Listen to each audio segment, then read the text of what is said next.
So if you're like me, I'm someone who likes to have full immersion in his video games. And one thing that gives you that immersion is using headphones for your gaming system. But you're probably aware that the Nintendo Switch doesn't really have that option for you when you're playing in docked mode because the controllers don't have a headphone jack. So I was trying to find this weekend some kind of tech that I can review for you guys, something that is dope. And as it turns out, not only did I find what I think is dope, but also I found something that fixes my problem of not having headphones usable for the Switch in dock mode. And that would be this. This is the PDP Nintendo Switch wired Afterglow controller. Yes, that is a mouthful. And you heard me right, it is wired. Now before you dismiss me and complain about it being wired, we're gonna talk more about that as well as the features that it offers.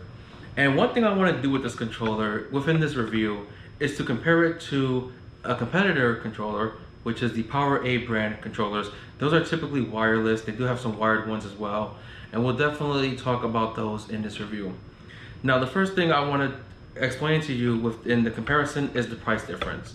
Being that this is wired, you're only going to pay about 30 bucks for this controller. I got this from GameStop for 30 bucks. A PowerA controller that is wireless, you're going to pay about 50 bucks for those. If you get a wired PowerA, you're going to pay roughly about 20 bucks. And you're probably going to ask me, if I want a wired controller, why would I go for the $30 option and the $20 option? Well, for one, this controller does feel really much more better than the other options. This one feels more premium. The buttons feel great. The ones on PowerA do feel cheap and unsatisfying. These buttons have a really satisfying click to them.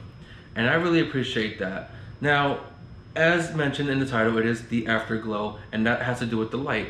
Now, this isn't a controller that offers you basic light options like blue, red, green. But it does, however, offer you a broad range of colors that you can cycle through. And that's something that I really appreciate. I think it's really cool that they managed to put this in such a budget controller. And it does give you the option to express yourself as a gamer based on what your favorite color is or what you think looks good for the setting. If I'm playing Astro Chain, I'm gonna put my light to blue because it matches the game. If I'm gonna play Mario, I might change the color to red. That's just because I'm a dork and that's what I would do. Now, because it is wired, that's how you get the light to work. But another big feature about this controller is that it has a headphone jack. Now, the PowerA controllers do not give you a headphone jack, both wired and wireless. So this is probably one of the very few options to give you a headphone jack. And how does the headphone jack work? Well, you know the sound will vary based on what kind of headset you're using. But from what I found with my Turtle Beach earbuds, oh my God, they sound great. I felt immersed.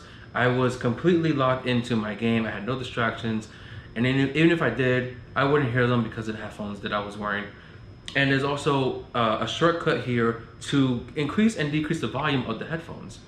And that's really why the controller is wired, to give you both the headphone support and the light support. Now, if you're worried about the length of the cable, don't worry. The cable is about 10 feet long, so you have more than enough space to sit down wherever your seat is and play your game. No matter how far it is. If your setup is more than 10 feet away, you must have some telescopic vision, because that would be really hard to believe that you have a setup that far away.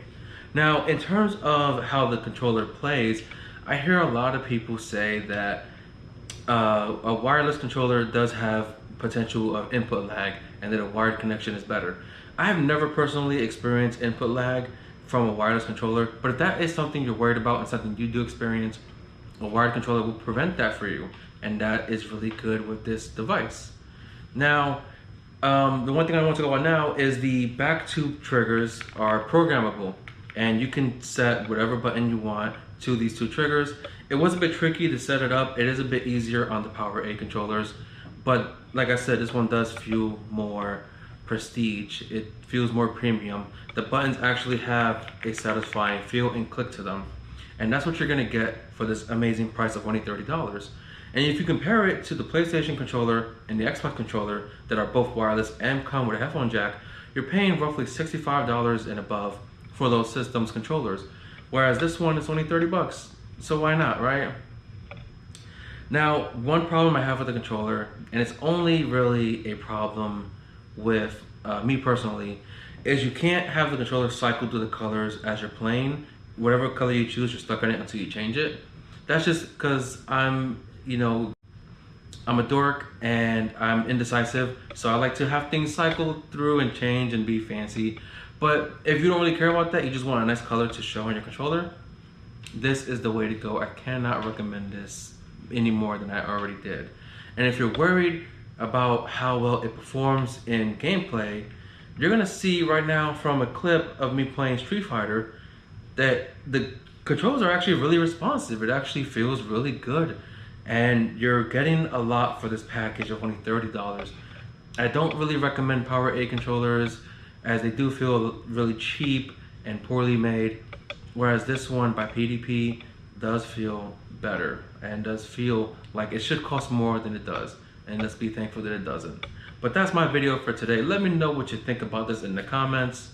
Don't forget to subscribe and hit the like button. I'm Anthony Olan Tech, and I will see you guys next time.